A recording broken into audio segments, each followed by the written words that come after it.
Talk about kind of aligning your nutrition goals with your sports performance goals and kind of how that might look and what kind of goals we might be talking about. It builds on that first level of the pyramid that we talked about in our last class. Our goal for today is first and foremost, get everyone on the same page, kind of review and talk about the basics of what we need to know from our last class for today. Go over kind of what some potential nutrition goals might be, some that are very popular and maybe some other more sustainable alternatives. In practicality, that is talking about, like, you'll often hear about bulking and cutting as a part of a nutrition goal that aligns with people's sports goals. And then we'll talk about maybe the pros and the cons of that and how that may or may not work for you, and kind of some potential other options that can still tweak your nutrition based on what phase of your training you're in. So really kind of taper it down to like an individual cycle of your training. We'll have a little time for activities and lots of time for Q&A. So this was the picture I was trying to paint you with my hands when we didn't yet have technology. So this bottom level here is the adequacy. That's our base. That's making sure you have enough calories to fuel yourself as a human, let alone as an athlete. And so if you don't have a big enough base, it's very hard to build kind of the more niche levels of the higher stuff, which we'll get into in farther classes. And in class 2, we also got into the second level, just on a very high level, going over composition of those calories. So the first level is just making sure you have enough energy, enough calories. And that next level is what kinds of foods are contributing to those calories. So protein foods, carbohydrate foods, fat foods, and hydration. As Kate can probably tell you, when we were kind of going over food examples last class, sometimes foods will fit beautifully into just one category. But more often than not, they're kind of in a spectrum. Sometimes they're a little bit of 2, sometimes they're all 3, sometimes they're even all 4. So don't want to get too bogged down into like looking at those macronutrients, but we need to be kind of aware of them because those will be the things that will be starting to potentially tweak to periodize the training around your goals. Those are the numbers we'll be kind of manipulating. So your macronutrients and your calories. Some of you, and trying to tease out, is this first kind of training periodization part of your sport and your goals. Have you guys heard all of these big long words at the bottom here, like macrocycle, mesocycle, or like phase or block of training? Okay. So without kind of getting into too much of the thick of it, like the easiest way that you can kind of split it up, and kind of what I've been alluding to so far, is like a general kind of off season, and then a prep or like a kind of growth phase, and then a competition season. And sometimes for some sports, that kind of loading and the competition season, you kind of do a little bit of back and forth. You know, you load a little bit and then you peak for a competition, and then you go back to loading for a little bit. And so that means that like a whole year would be a macrocycle, which is exactly what you're talking about now, Rowan. It sounds like previously you had 2 6-month macrocycles, one focused on one sport, one focused on the other, whereas now you're looking at baseball as a full year and putting in like a true off season with like getting into like the specifics of cross training and maintaining all the work you've done in the previous season so that you don't get detrained. It's just to talk about like the higher level, how you might change your nutrition around the different kind of bigger blocks or phases of training. And so when you hear the term nutritional periodization, it technically can refer to like the full year or the phases or even like the one session, but we're going to focus on like the bigger phases for now. With that in mind, and with kind of your goals and what you're building on in mind, how do you think nutrition fits into some of those goals? This question for your son, it sounds like one of his goals is to put on some mass and to get kind of more resistance training and just more food in general. So it sounds like he's trying to really grow into his body and into...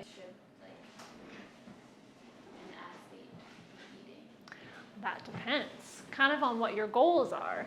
So, you know, if your goals are to gain a little bit of mass or to bulk up, like some athletes might say, then you need to be eating a little bit more. Or if your goal is to kind of maintain your weight, and you're okay with that, meaning that you adapt a little bit slower, but you need to be within a certain weight for, you know, whether it be weight class reasons or, you know, it affects your like speed if you're doing downhill or cross country. It's hard to say an exact number without kind of getting into the specifics of you as an individual. So it's harder to give you kind of an exact number without knowing, like, for instance, like what your weight is, how much activity you're doing, cumulatively. So not just, you know, what you're doing here, but like it sounds like you've got many different types of activities. I don't love getting into like the nitty-gritty of like counting calories and counting macronutrients for somebody who's like a younger athlete, because I think that just can kind of feed into like hyper fixating on that. So I personally prefer to like focus on like you're eating to the amount that you feel full at your meal times, and then really like making the tweaks and modifications at the meals around your training as kind of the modifiable factors. It might mean that like if your goal is to gain a little bit of weight, it might mean that you put in an extra snack.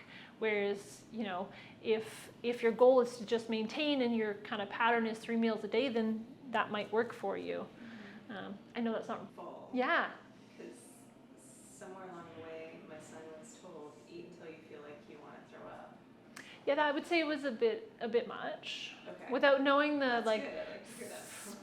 specifics of like, you know, exactly how much he's eating, exactly what he weighs, you know, kind of what his weight trajectory has been and kind of his sports trajectory. Those all inform those things, but I wouldn't ever want someone to feel like they want to throw up, because all of a sudden that's just going to feed the cycle of not wanting to eat and then forcing yourself to eat and then eating until you don't want to eat anymore. Versus if I was trying to get somebody to eat more, I typically find it easier to eat more frequently over having more volume, especially for somebody if they already have a lower appetite. Sometimes that is a limiting factor for why they're not eating more at a meal, enough to, you know, kind of bulk or whatever their nutrition goal is. And so people with smaller appetites kind of do better with like more small frequent meals, because they might be more susceptible to like that feeling of fullness. So eating the same portion for 2 different people, the person who's like feels full quicker might eat the smaller portion, but then might be able to eat more frequently, versus the other person who might kind of like digest it a little bit slower, and so it might sit around a little bit longer. I find very often athletes that have that like not huge appetite, also if they're not gaining weight like their coaches want them to for their sport, it's because they're just burning so many calories. And so because their metabolism is working so quickly, they can metabolize like a few extra snacks more quickly, potentially, than maybe somebody who's not engaging in all those sports. Yeah. It also comes down to a matter of like, you can feel quite full on 2 very different amounts of calories, right? Mm-hmm. You know, if you're eating a lot of high volume foods that aren't necessarily high calorie, that's also a modifiable factor that we can tweak again, without getting into the nitty-gritty of counting calories, but effectively, we're kind of changing the amount of calories per bite. So for instance, like, you know, if he gets full really quickly, and his dinner meal is like, for instance, a salad and, you know, like a starchy fruit or starchy food and a protein, maybe having more like dense fruits and vegetables so that it's not a volume issue. Like maybe having, you know, like carrots or a squash, or like not quite as high volume as like a salad, because it might just be a food volume issue. Does that kind of ring true at all? He's not much of a salad guy. Okay. He definitely likes the protein. He's Okay. kind of more on Rowan's side. Eats the protein. Yeah. First, yeah. Okay. Yeah. So then it might just be if his goal is to get himself purposely in a surplus of calories, adding a little bit more fat, because that's another more dense calorie source. Yeah. I think very often, especially male athletes, will hyper-focus on the amount of protein they're eating and hyper-focus on it being lean protein,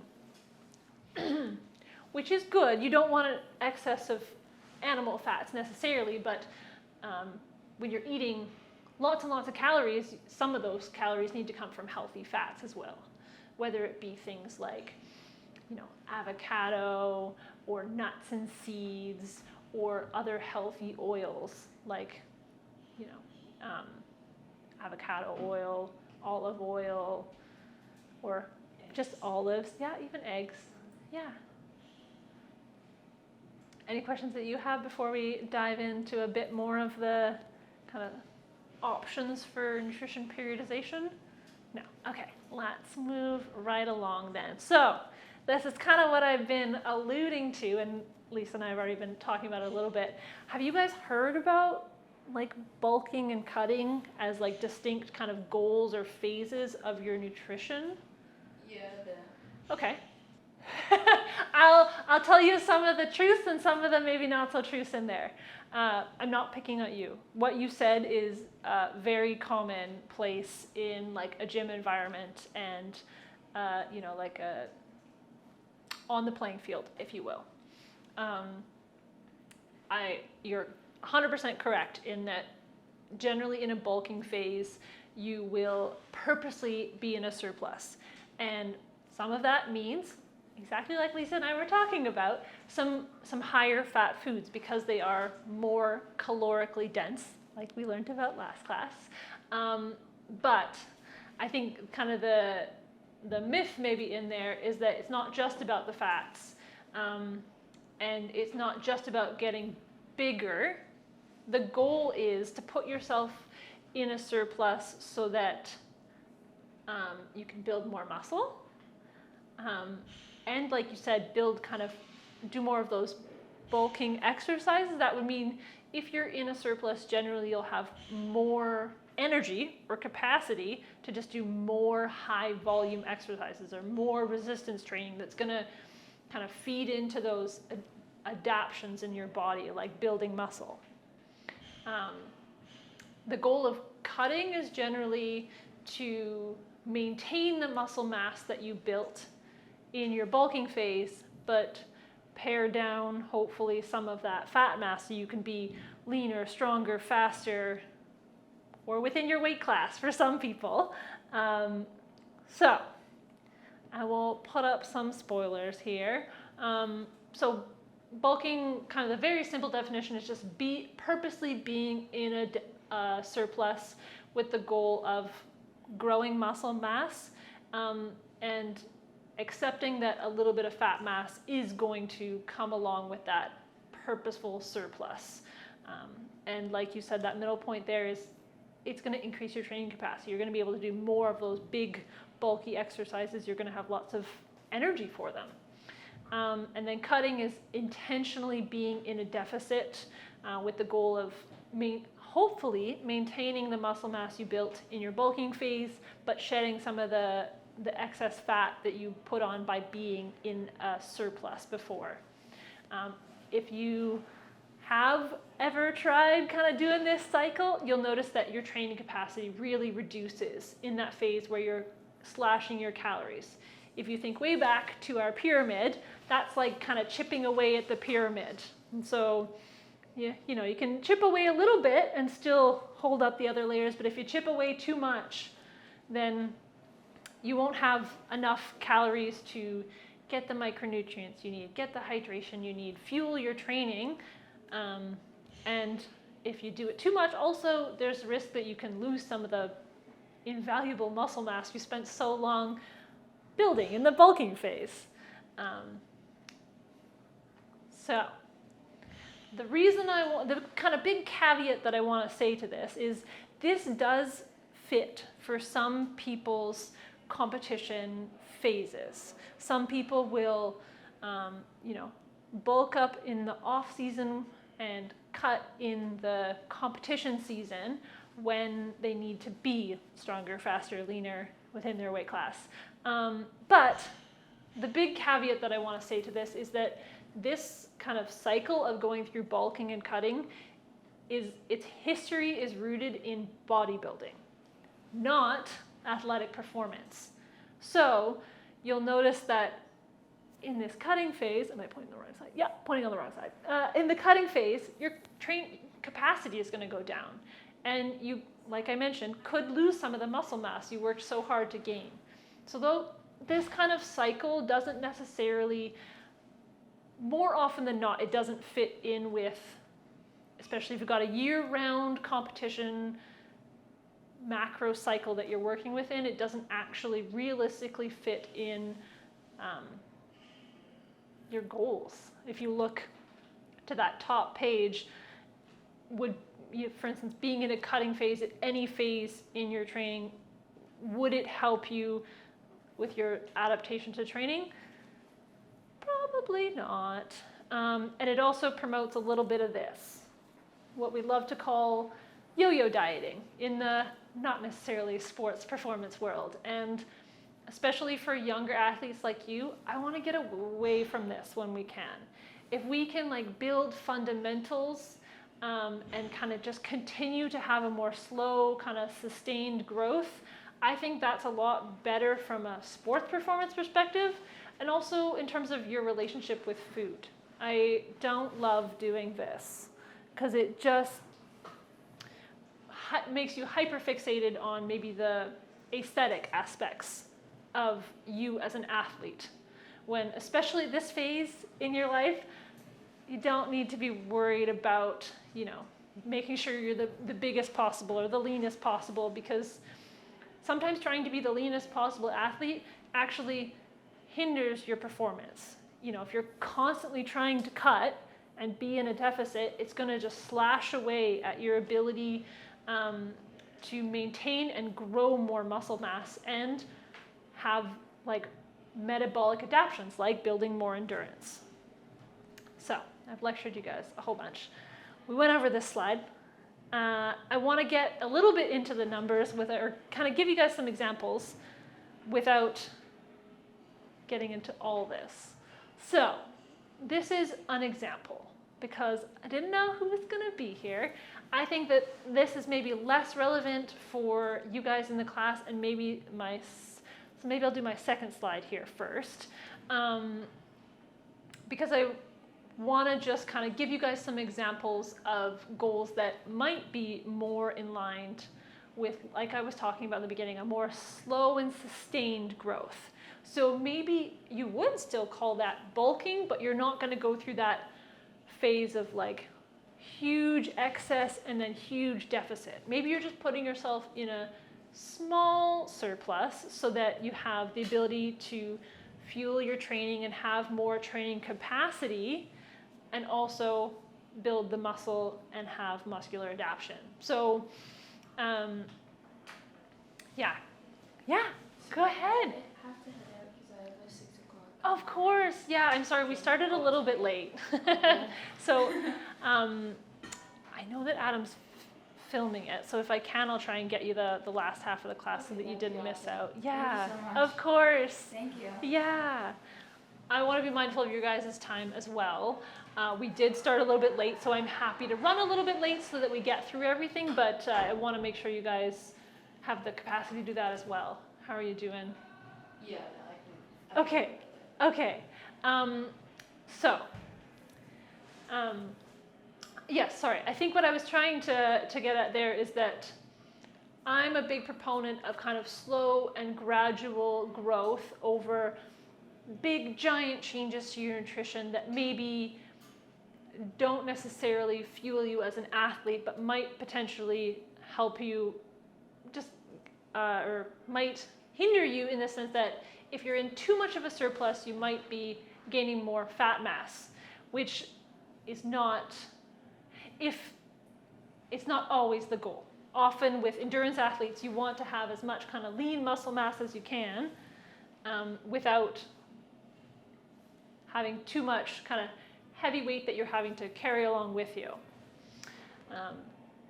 So maybe I'll give you some examples of like other bulking and cutting nutrition goals that are on the slide here to kind of hopefully steer you away from that kind of bulking and cutting cycle and instead think about tweaking kind of different aspects of your nutrition to help feed into that adaptation that's happening in different phases of your training.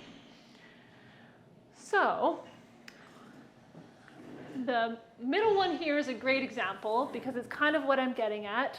So if your goal is to improve strength and power or improve your hitting speed or your throwing speed, maybe your goal is being in a little bit of an excess so that you can build muscle. But potentially, also, it could be around, like I was alluding to earlier, timing your calories or different macronutrients around the time of your training so that, like you said, you can do those kind of big, bulky building exercises and have the capacity for them. So maybe that means you're going to kind of have some extra carbs before training. I think, Rowan, you already kind of put the nail on the head there. You're having a lunch meal that's getting you the calories you need for your afternoon training, but then you're having a little bit of extra carb when you go home, like that banana. So that's going to give you simple, fast carbohydrate or fuel that your muscle uses to sustain you through training. And the more kind of fuel that you have, or types of fuel that your body can draw from when you're training, the more you're going to be able to adapt before you kind of hit that wall. I don't know if you guys know what I'm talking about, but sometimes you'll be training and all of a sudden it's just like, there's no gas left in the tank.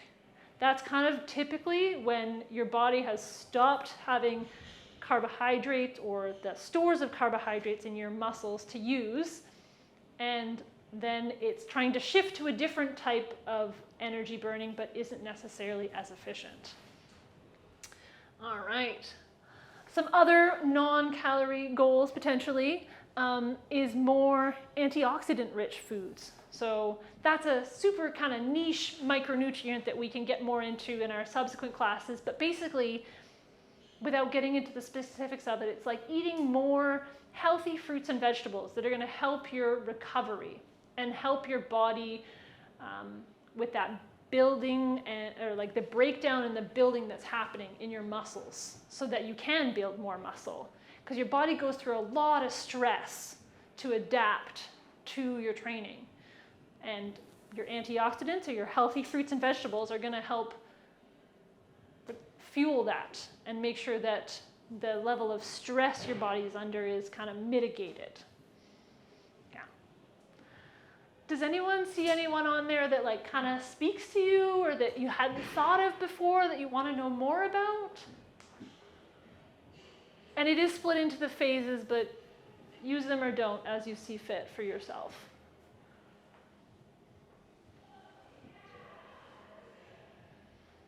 I'm curious about the timely protein intake. Yeah. Emphasize recovery. Yeah, so there's lots of research to talk about the efficacy of like building muscle with well-timed post-training protein. So that's why you'll see a lot of bro science. Bro science, or like gym Okay. etiquette, talk about making sure you have protein within that golden window or that first hour after training. And it's not just bro science, it is also real science, in that getting yourself enough carbohydrates and enough protein immediately after training is going to give your body literally the building blocks it needs to build more muscle. And so that's why you'll often see people like protein powder or protein shakes are huge in kind of a gym environment where people are trying to build muscle. And that might be one way that your son can have effectively an extra snack or an extra bit of well-timed calories to build muscle or bulk up without overfeeding himself at a meal. Often I will suggest athletes, depending on the person, I can't say I know him personally, but like if he does eat dairy products, or if there's a different type of protein powder that's not dairy containing that he enjoys, having that immediately after like a resistance training session is going to help him recover better from that session and build more muscle. And typically, because if you have it immediately after training, your body's going to digest it so quickly, because it's just like your muscles are going to soak up those nutrients. It won't displace the amount that he's going to be able to eat at dinner an hour later, for instance. And so he's effectively got that extra snack in to fuel more bulking or muscular adaptation. Yeah. So sorry, what were you saying about the dairy part of it? Oh, so the most common protein supplement is going to be a dairy-based protein supplement, like a whey powder. But there are way more protein powders on the market now than there used to be. It used to be like whey or nothing. Now there's like pea proteins, there's blends, there's all kinds of stuff. So it's no longer as much of a limiting factor as it used to be to not eat dairy. Okay. Yeah. Is that something that you see him using or like asking about? Yeah, we do have protein powder in the house, but he'll usually have it at like night. Okay. Or just kind of randomly during the day. Yeah. He tends to work out in the mornings. Okay. Before school. Yeah. Does he train? Does he have something to eat before he trains? Yeah, I usually have eggs for breakfast. Okay. And then go to school, work out, but I don't think he has them. I mean, maybe he packs his own lunch. I don't actually have no idea what he eats. Fair. But he'll probably have a snack between that and lunch. Yeah. Yeah. But not necessarily something like But right not after necessarily train. Protein. Yeah. Probably more carbohydrates or bread or. And the carbohydrates are important too, but it's kind of that I normally suggest like at least a 50-50 mix of carbohydrate and protein. So After. yeah, maybe that's the place where he gets in more calories without literally force feeding himself, whether it be like if he comes home between training and going to school, making himself like kind of a second breakfast smoothie, or if he's on the go, just even taking some protein in a cup ready to go that just needs water, and then having something else that's going to give him a bit of carbohydrate. We don't know what he's packing for that midday snack, but maybe it's got some fruit or some crackers or something like that he can move forward so that his body's better able to use those calories for his intended purpose, which is building muscle. Yeah. Anything that you're curious about up there, Rowan? No. No? Okay.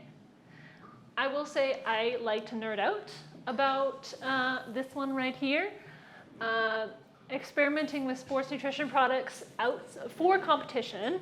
I think you'll often see people kind of not necessarily time their nutrition around their training, and then you go to a big game or a big meet, and it's like coach tells you that you're not eating or drinking enough, so all of a sudden it's like you're drinking Gatorade and you're having the power jellies and all that jazz, but you don't actually know how that's going to sit in your tummy, because that's a lot of carbohydrates and a lot of fluid to be putting in your body at once if that's not something you're regularly doing in training.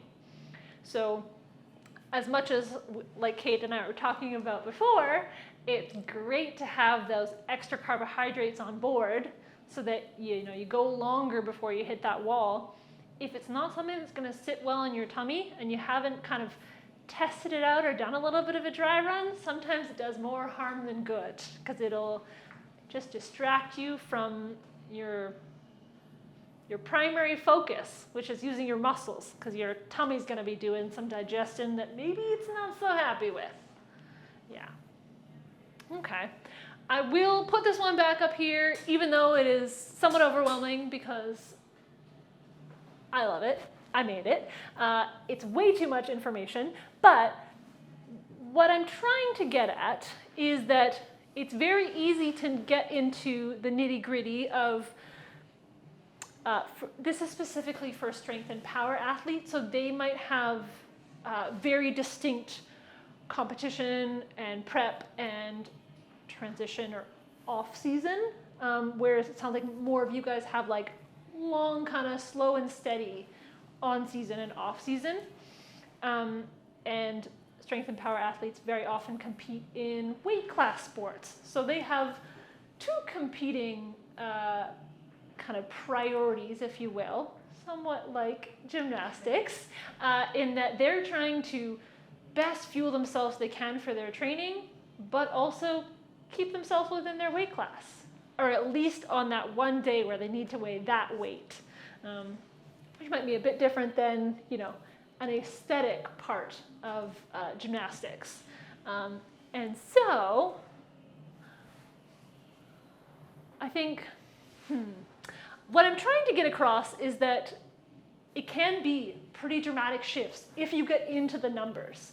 Like if you go from training for, I'm going to pick on Kate since she's not here. If Kate goes in her off season from training 2 times a week, just doing spin classes, to like now it's competition season and she's suddenly training 7 times a week, well, just the amount of calories she's going to burn, it's probably in the magnitude of like, she probably needs the amount of like at least 50, if not 100% more carbohydrates than if she's just doing those 2 sessions a week. And so as much as today, when we're going over the basics, I don't want to get too into the numbers. I want you guys to know how big the changes can be if you have those like very extreme on seasons and off seasons, which it sounds not so much for you guys. Okay. I want to be mindful of your guys' time. I feel like I've kind of embedded some of the potential benefits throughout, but the one that I think I haven't really fleshed out that I just really want to is that potentially when you're going through, if you were doing, for instance, the bulking and cutting kind of mentality, you're putting yourself at much higher risk anytime you're in a caloric deficit for injury. So if you don't have enough energy to just fuel your basic human kind of needs, it's very hard for your body to, build stronger tendons and build more muscle and make sure that your, joints are well lubricated and all those things that prevent you from having injury. It maybe wouldn't prioritize. So that's why maybe being in just a small surplus so your body can allocate all the calories it needs to the basic things, and then the kind of peaking or like sports performance or kind of goal things that we're hoping for as athletes is really important. The last point, what I'm trying to get at there, or promoting a better understanding of individualizing your nutrition, is what I was getting at on the last slide there. So how much kind of change you can make to your nutrition based on where you're at in your competition phase and how that impacts you. So like I was getting at with the kind of gut stuff, like how that might or might not work for you. So at the end of the day, as much as I've hand waved at you, you kind of have to experiment and see what works for you. Okay. We went over this one. I just wanted you guys to kind of think back now that you've got a bit more information on if there's anything you wanted to add to that third question that you asked yourself about how your nutrition might be helping or hindering your goals on the first half of the page. nutrition, we went over this. This was just kind of a more simplified version of that very, very long kind of table. But a few more examples. I think we went over the most of them. We're flying through these last slides here. This slide is from the last class, but I feel like it's going to exist in every class I do because it's so important for you guys as young athletes.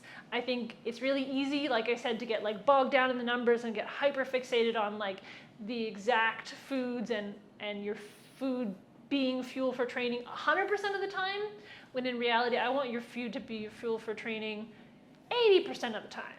And 20% of the time, it's fueling other aspects of your life, whether it's your enjoyment from food, the social aspects of your food, the emotional or the cultural aspects of your food, you know, eating dinner with your family, can't negate that, eating popcorn with your friends at the movie theater, all those things fit into the 20%. So I want to just really make sure that we're not letting you guys have a little bit of enjoyment out of food, because food is food, it is fuel, but it is also so many other things in our life. Okay, our big old takeaways. What I tried to guide you guys through in the beginning here, you want to plan your nutrition goals in conjunction with your training goals, and kind of fleshing out the individual examples of that. We went through a little bit. And the other part that I'm trying to get at is that it depends on what phase you're in your competition or macro cycle, but also the type of sport. I didn't go over the strength and power slide as much today because I think that there's kind of less relevance for this group here today.